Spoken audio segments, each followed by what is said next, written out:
জামিয়াত উলেমাৰ যি আচ্ছাদ মাদানী ডাঙৰীয়াই যি বক্তব্য ৰাখিছে আমাৰ অসমৰ মাননীয় মুখ্যমন্ত্ৰী ডক্টৰ হিমন্ত বিশ্ব শৰ্মা ডাঙৰীয়াৰ ওপৰত আমি এইটো তীব্ৰ ভাষাৰে গৰিহণা দিছোঁ আৰু এনেধৰণৰ বক্তব্য তেখেতে ইমিডিয়েট উঠাই ল'ব লাগে আৰু অসমৰ এজন জনপ্ৰিয় মুখ্যমন্ত্ৰীক আৰু তেখেতে এনেধৰণে কটু সমালোচনা কৰি তেখেতক যি ধৰণে আজি তাৰিখত মন্তব্য ৰাখিছে এইটো একেবাৰে সমীচীন, এইটো যোগ্য নহয়।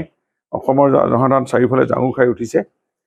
গতিকেলৈ তেওঁলোকৰ এনেধৰণৰ যদি বক্তব্য বা এনেকুৱা ধৰণৰ চিন্তা হয় অসমখনত হয়তো এনেকুৱা পৰিস্থিতি অশান্তিৰ সৃষ্টি কৰিব পাৰে। সেইকাৰণে মই তৎকালে তেখেতৰ বক্তব্য উঠাই লৈ অসমৰ জনগণৰ ওচৰত মাননীয় মুখ্যমন্ত্ৰী ডক্টৰ হিমন্ত বিশ্ব শৰ্মাৰ ওচৰত ক্ষমা বিচাৰিব লাগে, এইটো ভুল বক্তব্য হ'ল বুলি। গতিকে এইটো কথা আজি অসমৰ প্ৰতিটো জাতি জনগোষ্ঠী বিভিন্ন দল সংগঠন আদি সকলো আজি প্ৰতিবাদ মুখৰ হৈ পৰিছে। গতিকে সেইটো তৎকালেই তেখেতে এই বক্তব্য উঠাই ল'বৰ কাৰণে মই অনুৰোধ জনাইছোঁ।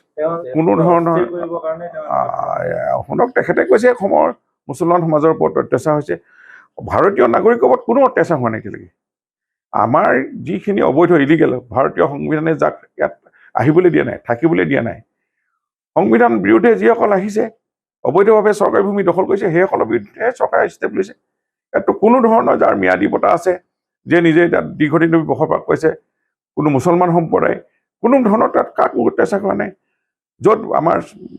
য'ত মানে ভিজিআৰ পিজিআৰ বা চৰকাৰী ভূমি তাততো কোনো কাৰো অধিকাৰ নাই। ইয়াত অকল মুছলমান বুলিয়ে নহয়, কোনো ধৰণৰ ভাৰতীয় নাগৰিকৰো অধিকাৰ নাই ইয়াতে যে এইবিলাক মাটি দখল কৰাটো। যাৰ লেণ্ডলেছ মানুহ আছে তাক চৰকাৰে মাটি বঁটা দি আছে, আমি দি আছোঁ ধাৰাবাহিকভাৱে। চৰকাৰী ভূমি লাগিব আমাক, ইণ্ডাষ্ট্ৰী হ'ব লাগে। অসমীয়া ভূমি, চৰকাৰী ভূমি নাথাকিলে আমাৰ অসমখন আজি ভৱিষ্যতে উন্নতি কেনেকৈ আগবাঢ়িব?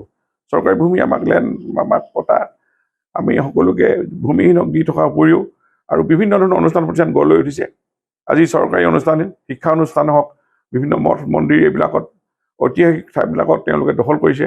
এইটো অসমৰ আৱেগ আছে, এইখিনি উচ্ছেদ হ'বই আৰু সেইখিনি আমি সুৰক্ষিত কৰাটো চৰকাৰৰ দায়িত্ব। অসমৰ ৰাইজে সেইখিনি আশা কৰে।